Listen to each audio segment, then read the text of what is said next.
Hola a todos desde MyFishRoom. En el vídeo de hoy afrontamos una videoficha nueva de peces. En este caso vamos a hablar de una gran familia, un gran grupo mejor dicho, porque no es una familia, es una agrupación de géneros diferentes que se denominan peces arcoíris. Son peces que supongo que a algunos os sonarán. Son peces muy espectaculares y por desgracia son peces que no tienen mucha difusión en los acuarios de los aficionados. Supongo que será por desconocimiento o porque en los comercios no es habitual verlos. Pero cuando lo vemos en fotos, lo vemos en vídeo o cuando tenemos la oportunidad de verlos en directo, comprobamos que son peces muy atractivos y que merece la pena conocerlos para poder mantenerlos de una forma adecuada. Todos los géneros que unimos para denominar como peces arcoíris son, tengo una chuleta ahí, porque esto si no yo no me lo aprendo de memoria ni de coña. A ver, Cairicipnis, Chilaterina, Glossolepis, Iriaterina, Kiunga, Melanotenia, Pelangia, Pseudomugil, Radinocentrus y Scaturinignis, ¿vale? Son 3 y 3, 6 y 3, 9, 10 géneros que agrupamos y en cada género hay un montón de especies. Por lo tanto, hay una gran variedad de peces que denominamos como peces arcoíris. Muchas de las especies se están descubriendo a día de hoy todavía, porque vienen de zonas como Australia y como Papúa Nueva Guinea. En Papúa Nueva Guinea todavía quedan bosques que están siendo explorados por primera vez ahora o hace pocos años y se están descubriendo especies y se están describiendo especies continuamente. Son peces que tienen un colorido muy espectacular, pero tienen unas particularidades que los hacen un poco especiales, aparte de ese colorido, y es la morfología. Todo eso lo iremos desgranando poco a poco a lo largo del vídeo. La primera especie que se descubrió fue la Melanotenia nigrigans, ¿vale? Que fue en 1860 o cosas así. Pero hasta los años 70 del siglo XX no se describió la familia Melanotenia como tal y no se creó ese grupo, o no se empezaron a denominar como peces arcoíris. Vienen de zonas, como hemos dicho, Australia y Nueva Guinea.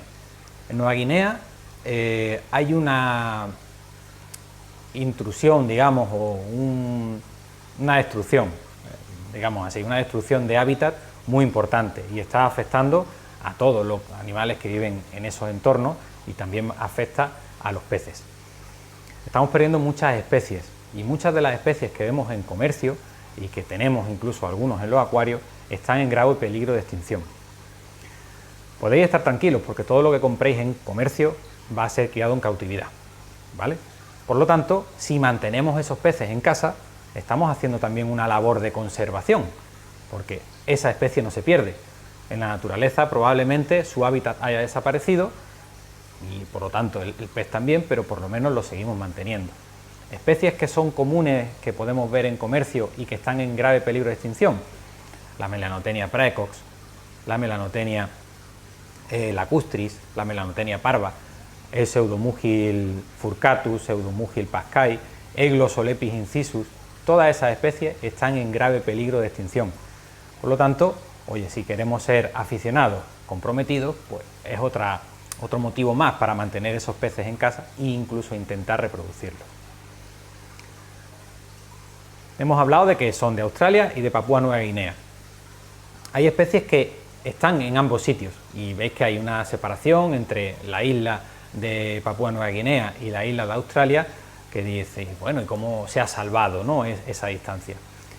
Si hiciéramos un estudio del fondo marino, que hay algunos hechos por ahí, veríamos que durante la última glaciación, tanto Papúa Nueva Guinea como Australia estaban unidas y compartían cuencas fluviales. Cuando hubo deshielo, esas cuencas se fueron perdiendo, quedaron ríos de un lado, quedaron ríos de otro y esas especies quedaron aisladas, pero tienen un origen común y tienen unas raíces comunes. Han podido evolucionar de forma diferente a la hora de separarse una isla de la otra o haber mantenido esa línea. Así que son peces que tienen una historia que en la evolución bastante curiosa, porque viven en sitios muy aislados y en cuencas muy aisladas. Esa especie, por ejemplo, Melanotenia praecox, vive en un lago solamente, o vivía en un lago solamente. Por eso se extinguen con tanta facilidad, porque son peces que están muy endémicos de una zona concreta, de una cuenca fluvial concreta. Por lo tanto, hay que ser responsables e intentar, en la medida de lo posible, solo comprar peces que sean de cría en cautividad y mantenerlos de manera correcta. Y el objetivo va a ser que los reproduzcamos. Hemos puesto en situación geográfica el origen de los peces arcoíris y ahora vamos a hablar del hábitat que ocupan.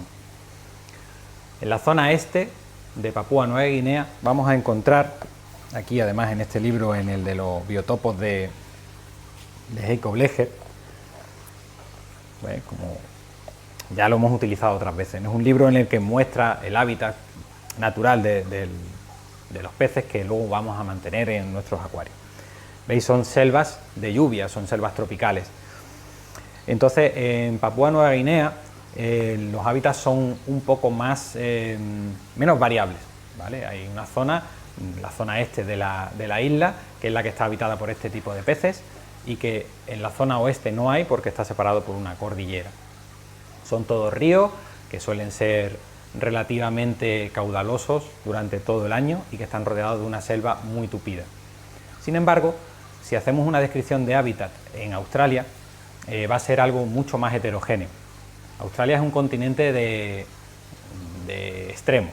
Tenemos zonas de montaña en las que podemos alcanzar temperaturas bajo cero y tenemos los desiertos más áridos y más calientes del planeta. Por lo tanto, los hábitats van a ser más variables. La zona donde van a habitar los peces arcoíris son la zona norte del continente y la costa este del mismo. También un poco más centrado, pegado a la costa este, tenemos la zona del Murray-Darling, que también es una zona donde hay una gran difusión de peces arcoíris. En Australia, ¿cuáles son los hábitats que ocupan? Tenemos desde lagunas, que tienen un fondo arenoso, tenemos ríos que son caudalosos en la época de las lluvias y luego son ríos que tienen un caudal muy pequeño, tenemos arroyos que son artesianos, que son de nacimiento subterráneo, tenemos ríos que tienen una zona de agua, luego van sumergidos y luego vuelven a salir y que en la época de inundación son continuos, tenemos zonas de inundación, tenemos pantanos, o sea, ocupan prácticamente todas las zonas de agua que hay disponibles, con todas sus variaciones. Como hemos dicho, es un lugar de contrastes. Por lo tanto, llegar a un término general de cómo mantener estos peces es un poco complicado. Tendríamos que ir a especie por especie para ver cuáles son los parámetros en los que tendremos que mantener. De temperatura, por ejemplo, es muy variable, no es lo mismo un pez que viva en una zona árida, que solamente hay agua abundante en la zona de lluvias y en la época de lluvias y que luego se va desecando esa laguna y va quedando el agua cada vez más baja y con una temperatura más elevada, que un pez que viva en una zona boscosa, que tiene un arroyo cubierto de masa forestal y que va a tener una temperatura más constante o unos parámetros de agua más constantes. No obstante, haremos un esfuerzo y daremos unos parámetros más o menos aproximados para mantener las especies comerciales bien en nuestros acuarios, pero eso será un poco más adelante. En cuanto a qué tipo de aguas viven estos peces, pues viven en aguas cristalinas, viven también en aguas negras, viven en todo lo que hay a su disposición.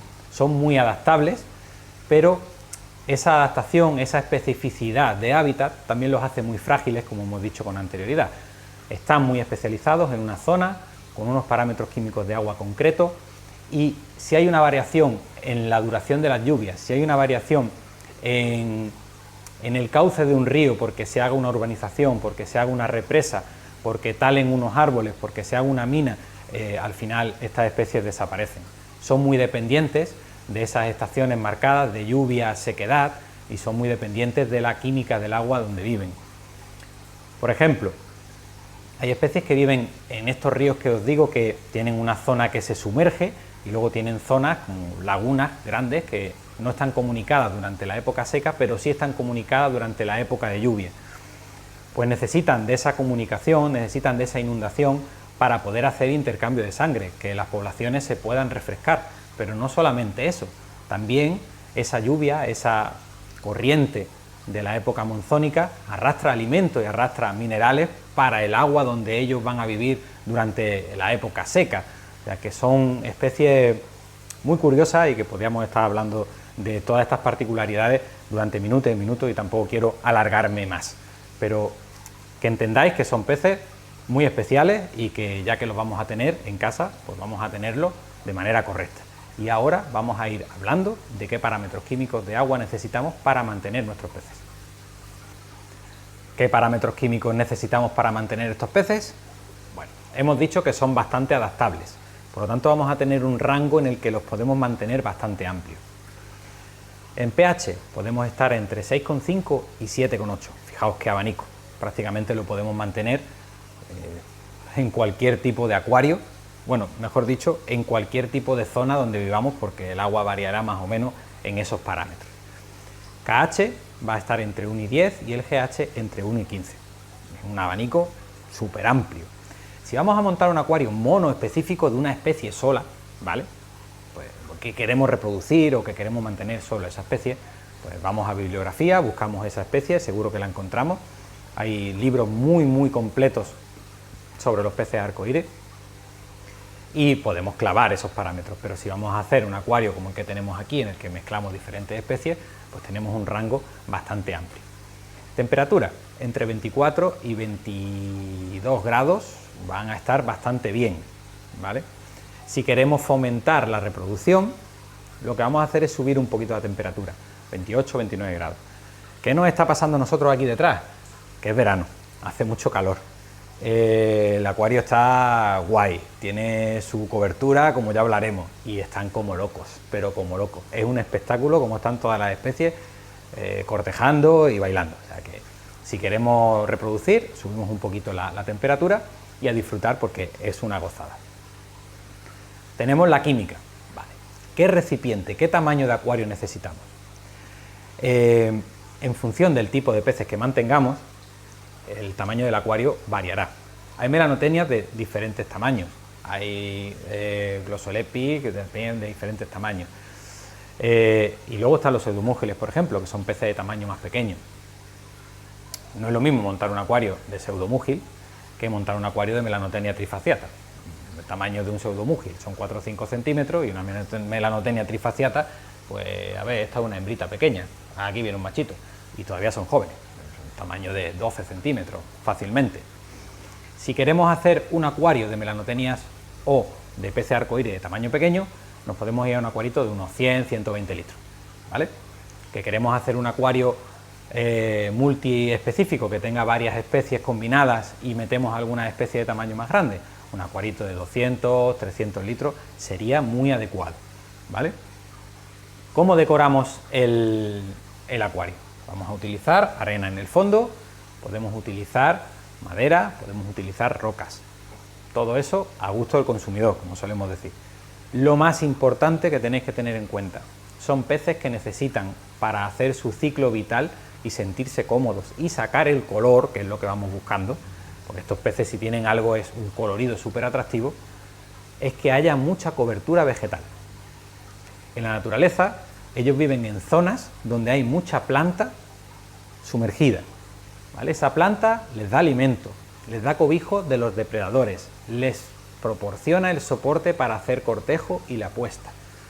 Y si tenemos ese entorno creado, el animal sacará todo su potencial. Si lo ponemos en un acuario desnudo, sin plantas, no veréis nada de color. Pero si hacemos un acuario plantado, por ejemplo, nosotros hemos introducido este pedazo de Microsorum que visteis que nos llegó hace una semanita en un pedido de plantas que hicimos. Pues al meter este Microsorum, el comportamiento de los peces cambió y el colorido de los peces cambió. Y lo hemos dejado porque queremos que veáis cómo interactúan con esa masa vegetal.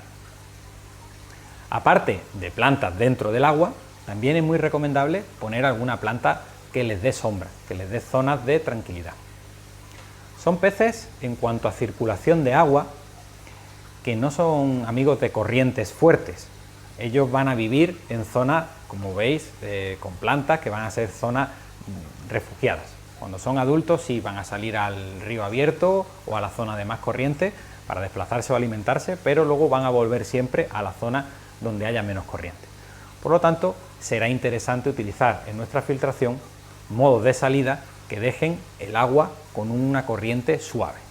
Un flow pipe, una flauta apuntando hacia arriba para que tengamos buena oxigenación, pero que no tengamos mucha corriente en la columna de agua. Son exigentes con la calidad de agua, por lo tanto, una filtración que sea potente y que tenga mucha colonia bacteriana, nitratos, nitritos, fuera, ¿vale? Son peces que necesitan una calidad de agua buena. Veis que choca un poco, ¿verdad?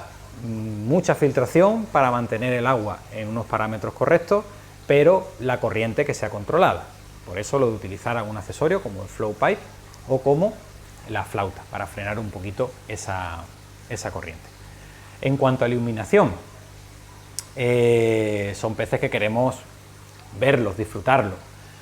Entonces utilizaremos una iluminación que sea de espectro completo para sacar todos los colores, pero es importante dejarles zonas cubiertas para que ellos se puedan refugiar y puedan descansar y no estén expuestos continuamente a la iluminación.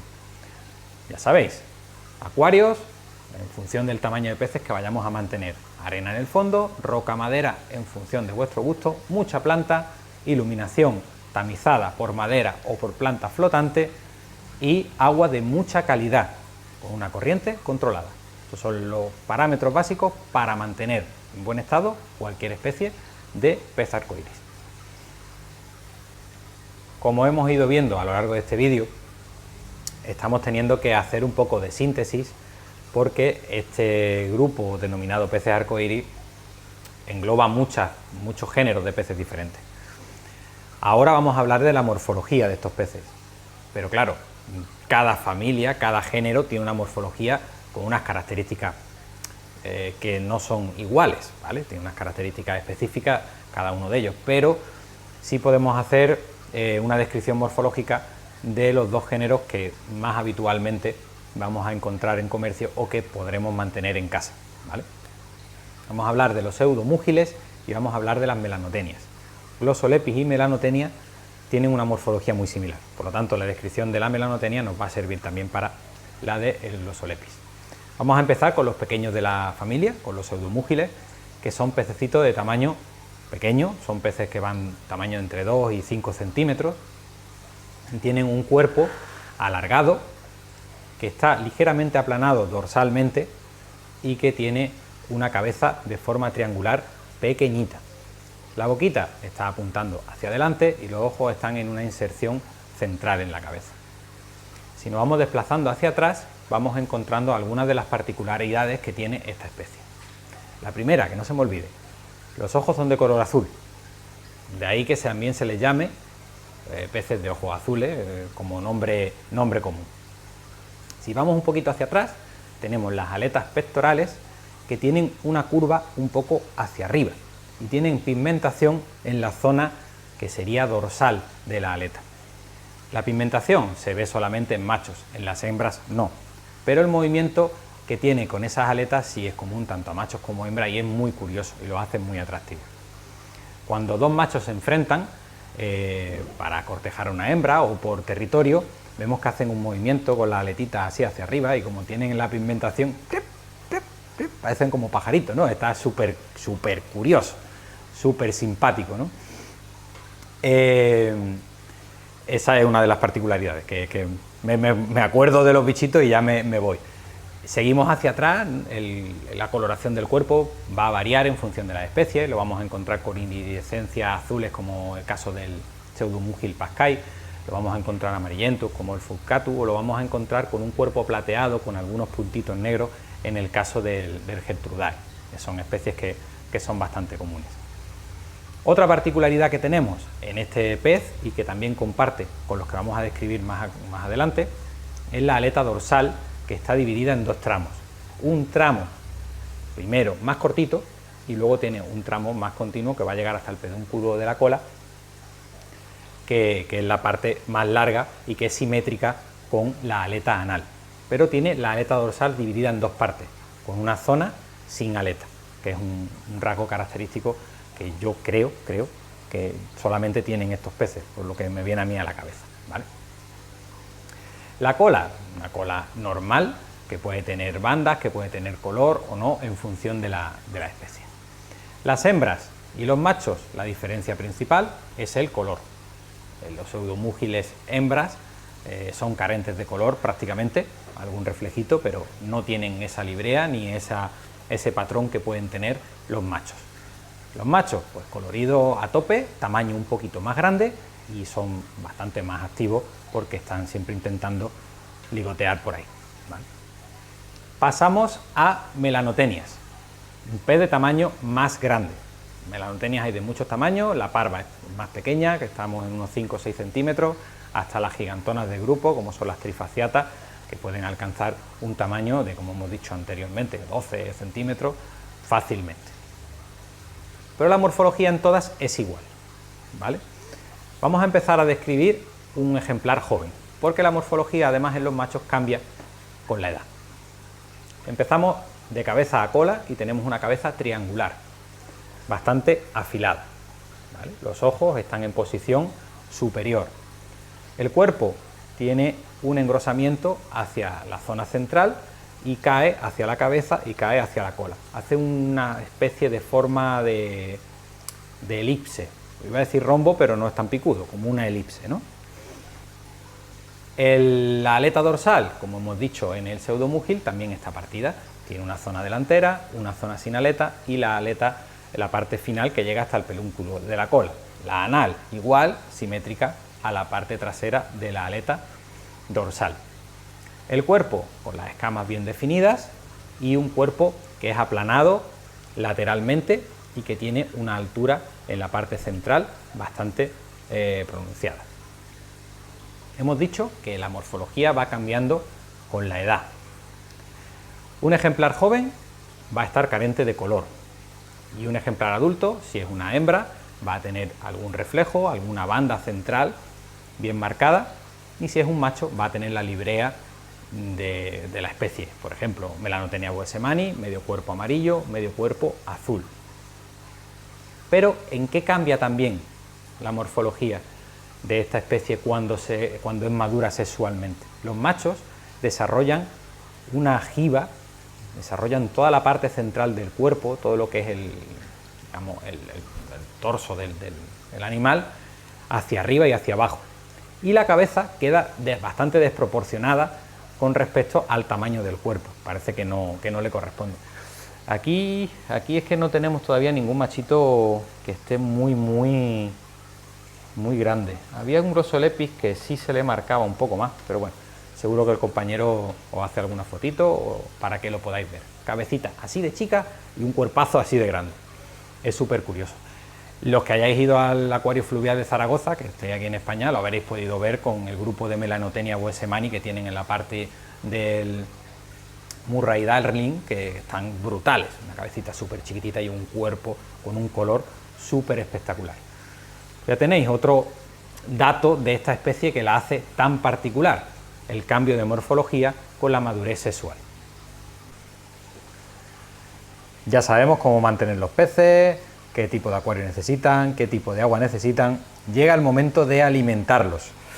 Para ello, estoy yo fuera de plano y os dejo muy bien acompañado. Fijaos. Quería mostraros que son peces muy voraces. Van a comer bien cualquier tipo de alimento. Deberá ser un alimento que tenga un contenido proteico elevado. En la naturaleza ellos se van a alimentar de pequeños crustáceos, insectos y de todo lo que le lleve el río. Pero es importante que le demos una dieta variada y que podemos combinar perfectamente tanto un granulado como este, que es un softline de tropical. A nosotros ya sabéis que nos gusta mucho y a ellos se ve que también les gusta mucho. Con alimento congelado le podemos dar larva, le podemos dar artemia, y si queremos reproducir sería muy interesante y muy conveniente darles alimento vivo, ya sea artemia, ya sea larva de mosquito, ya sea microgusano de la avena, grindal, anguililla del vinagre, etc. Una dieta variada va a hacer que nuestros peces se muestren con mucho más color y que estén mucho más saludables, pero no va a tener mucho problema en aceptar el alimento que le demos, porque son peces muy voraces y que no van a tener problemas en si le damos un granulado, si le damos escamas. Podemos dar lo que queramos, que se lo van a comer fantásticamente bien. Ya lo hemos dicho muchas veces durante este vídeo que sería muy interesante que algunos aficionados tomaran el reto de reproducir estos peces en sus domicilios y en sus acuarios. ¿Qué aspectos tenemos que tener en cuenta para reproducir estos peces? Lo primero, que tendremos que clavar los parámetros químicos de la especie en concreto que queramos reproducir. Como hemos dicho antes, tiramos de hemeroteca, buscamos en libros, buscamos en alguna publicación seria o buscamos el río de origen y buscamos en alguna publicación científica qué parámetros químicos de pH, KH, GH y temperatura tiene ese agua. Segundo, vamos a hacer un acuario monoespecífico, vamos a poner solamente una especie para que no haya depredación y para que no haya interactuaciones que sean indeseables a la hora de la reproducción. ¿Cómo configuramos el grupo de cría? Y digo grupo de cría, no va a ser una pareja, no va a ser un trío, va a ser un grupo. Tendremos 3, 4, 5, 6 machos, dependiendo del tamaño del acuario, y un número doble, por lo menos, de hembras. Por ejemplo, de 3, pues 6, 8 hembras. Si metemos un grupito de 8 o 10 machos, pues meteremos 30 hembras. Imaginaos, necesitamos un tanque muy grande. Un grupo estándar, 3, 4 machos, 6, 8, 10 hembras, ¿vale? Que todos tengan una edad similar y un estado de desarrollo similar, que ya sean maduros, que sean fértiles. No vamos a introducir un macho que esté subido con hembras que sean jóvenes que no estén todavía capacitadas para reproducir. A las hembras, antes de pasarlas a ese tanque de reproducción o si las tenemos ahí previamente antes de introducir los machos, las vamos a alimentar con alimento muy proteico, como hemos dicho hace unos minutos, y sobre todo dándole mucho alimento vivo. Eso les va a hacer que repongan fuerzas y que tengan reservas para hacer y crear y generar esos huevos que luego va el macho a fecundar. El tema de la alimentación es súper importante. Tenemos que estar alimentando de esa forma una semana, 2 semanas, 3 semanas previas para que la hembra esté fuerte y no quede debilitada después del cortejo y después de la reproducción. El cortejo es algo agresivo, entonces tiene que estar la hembra fuerte para poder soportarlo. Temperatura, lo dijimos con anterioridad, 28-29 grados va a fomentar ese estrado de excitación en los peces y esa entrada en el celo para poder reproducir correctamente. Las horas de iluminación también son muy importantes. Si queremos imitar la época del año en la que ellos se reproducen, son épocas en las que hay muchas horas de luz y pocas de noche. Podemos hacer un ciclo que serían 14 horas de iluminación, 10 horas de noche. Con un temporizador lo haríamos fácilmente. Ya tenemos configurado el acuario, que le pondremos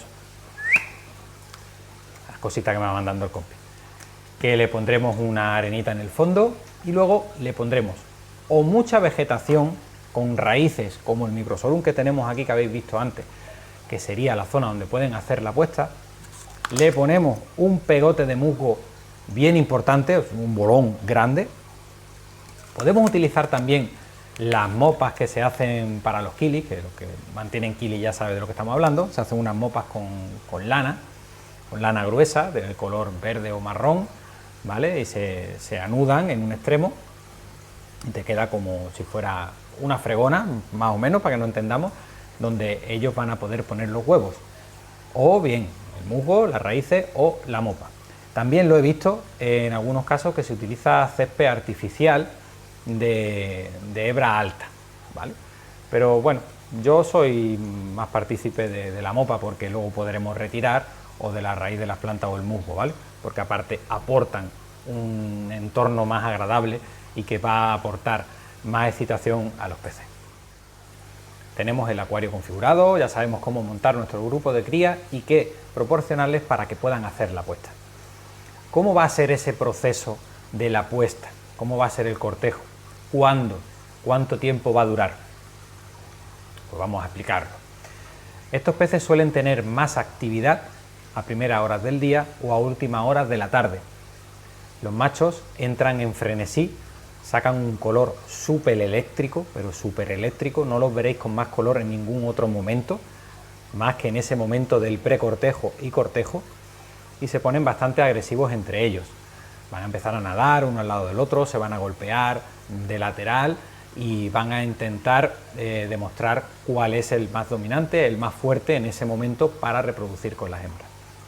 Una vez hecha esta jerarquía, pues el macho va a ir buscando a la hembra que tenga más cercana, que esté fértil en ese momento, que esté grávida, y va a empezar a hacer lo mismo, va a nadar al lado de ella con todas las aletas estiradas, incluso abriendo la boca, y la va a ir golpeando de lado para incitar a que ella haga la puesta. Cuando vea que está a punto, estarán nadando alrededor de esa mopa, alrededor de ese musgo que le hemos puesto o de esa planta con esas raíces tupidas, y la hembra lo que va a hacer es que se va a poner de lado, va a lanzar los huevos contra esa superficie, los huevos van a quedar adheridos y el macho va a fecundar también lanzando el esperma para fecundarlo, digamos, casi a distancia. Y el huevo va a quedar ahí adherido. Las hembras van a hacer puestas que pueden durar entre 3 y 5 días y el número de huevos va a variar en función de la especie, entre 50 huevos y 200 o más. La hembra pone huevos o por la mañana o por la tarde, no pone 2 veces el mismo día. Y esa puesta ya os digo que se va a hacer en días sucesivos. ¿Qué consiguen con eso? Pues una variabilidad genética. Es sencillo. Ella no va a reproducir siempre con el mismo macho. Va a llegar un macho diferente y de esa forma vamos a tener variabilidad sanguínea. Esa misma hembra va a tener una puesta de 5 días que probablemente sea fecundado por 5 machos diferentes. Y así podremos mantener una línea en casa, pero imaginaos en la naturaleza, como hemos dicho, en zonas que están aisladas, era la forma de tener un poco más de variabilidad genética. Los huevos van a eclosionar entre 4 y 9 días después. Por lo tanto, vamos a tener tiempo, una vez que ya hayan hecho los reproductores la puesta, de tomar la decisión de sacar ese musgo, esa mopa o esa planta que hemos puesto y ponerla en un tanque aparte para que los huevos eclosionen en ese tanque libre de sus padres y de sus madres para que no los depreden, o bien, si ya hemos visto que ha terminado todo el grupo de cría de hacer la puesta, retirarlos a todos y dejar esa puesta ahí en ese acuario que ya hemos preparado para ella. Os hago un pequeño apunte. Hemos dicho que hacen puestas, que un macho va a estar con diferentes hembras y viceversa, y que esas puestas se van a alargar en el tiempo. Y veis que la hembra y el macho hacen una puesta y es en completa dejadez. Hemos visto otros peces en otras videofichas que pertenecen a la familia de los cíclidos, que son muy buenos padres y madres y protegen tanto la puesta como los alevines. En este caso no, son padres despreocupados y basan su éxito en la cantidad de huevos que tienen y que ponen. ¿Qué conseguimos con eso? Tener un grupo de cría en el que va a haber una cantidad de machos y una cantidad de hembras grande, pero no va a haber agresividad, no se van a matar entre ellos, ni luego van a defender la puesta, y a la hora de mantenerlos en un acuario con otros compañeros, aunque llegara el momento en que hicieran una puesta, la armonía de nuestro acuario no se va a ver destruida, simplemente vamos a ver un poco de agitación durante unos minutos, durante unos cuantos días, un par de veces al año, o 3, 4 o 5, dependiendo de lo bien que tengamos el acuario, y ya está, ¿vale? Son peces que podemos mantener sin ningún tipo de problema. Esta reproducción simplemente será un extra, si no queremos sacar adelante esos alevines, de disfrute, porque veremos los peces en todo su potencial. Si los tenemos en un acuario para criarlo, pues nos da esa posibilidad de tener un grupo de cría. Por eso mismo, porque son padres despreocupados, que ellos no se hacen cargo ni de alevines, que por eso también habría que sacar los padres o los huevos, porque se los comerán, ni de defender los huevos. Una cosita solamente nos queda con el tema de la reproducción. Ya tenemos nuestros huevos eclosionados, están nuestros pececitos nadando. ¿Qué tenemos que darles de comer? Bueno, hemos hablado de muchas otras especies y hemos hecho muchas videofichas, y en el tema de la reproducción con todos los alevines va a ser igual. Le tenemos que dar alimento vivo sí o sí. Y iremos cambiando el alimento en función del tamaño que tenga el pez. Empezaremos con infusorios, que es lo más pequeñito, o paramecios, lo que tengamos a nuestra disposición, y iremos subiendo el tamaño. Microgusano de la avena, artemia recién eclosionada, artemia adulta, grindal, pero tendremos que darle una alimentación exclusivamente de alimento vivo, ¿vale? Dicho esto, veis que tenemos aquí atrás el acuario, ya lo habéis estado viendo mientras que hemos estado haciendo el vídeo y seguro que habréis visto, ¡ay, Dios mío! ¿Está viviendo esas melanotenias con barbos? Sí, sí.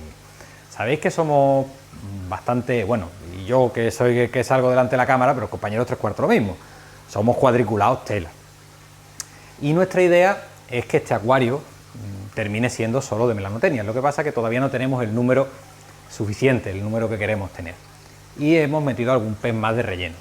en vuestra casa podréis hacer lo mismo y podréis hacer convivir vuestras melanotenias, vuestros peces arcoíris, glosolepis, chilaterina, iriaterina, pseudomúgil, dependiendo del tamaño que tengan, con ciprínidos asiáticos de un tamaño acorde, o sea, con barbos, ¿vale? Aquí tenemos, por ejemplo, Puntius nigrofasciatus, tenemos, que mira qué bonito el machito este, por cierto, Puntius denisoni, tenemos también Puntius conchonius, son peces de un tamaño acorde y que conviven perfectamente. También tenemos Crossochelus siamensis, tenemos Gyrinochelus aimonieri. Son peces que van a convivir bien, son todos peces rápidos, todos peces que se van a alimentar de una forma bastante voraz, por lo tanto va a haber una competencia leal a la hora de la alimentación y sería una idea para no tener solamente peces arcoíris dentro de nuestro acuario. Son compañeros perfectos. Ahora, que queréis un acuario de un continente concreto o de la isla concreta de Papúa Nueva Guinea, pues hacemos un acuario solo con especies que vivan allí. Sabéis que eso para nosotros y para todos, ya lo sabéis, hacer un acuario biotopo es lo más viable a largo plazo, pero si queréis, con ciprínidos asiáticos lo vais a poder hacer convivir perfectamente. Antes de terminar el vídeo, rompo una lanza en favor de estos peces y darles una oportunidad.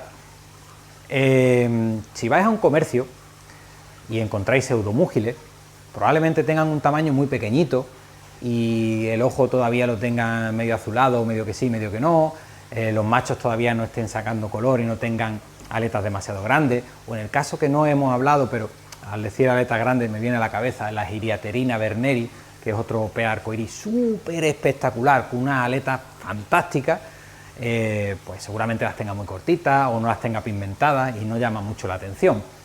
Melanotenias igual, vais a comprar melanotenias, unas Boesemani y vais a ver que son grises, ¿vale? En un comercio normalmente esos peces llevan poco tiempo, probablemente no haya planta ni nada de cobertura dentro del acuario y el pez va a decir poco porque no está en su entorno, no está en un lugar agradable para él y no muestra todo su potencial.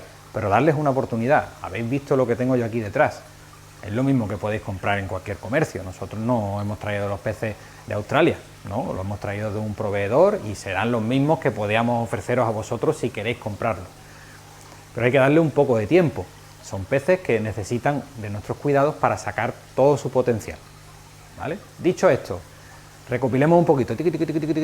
Vamos al principio. Peces que tienen un grado de protección, un grado de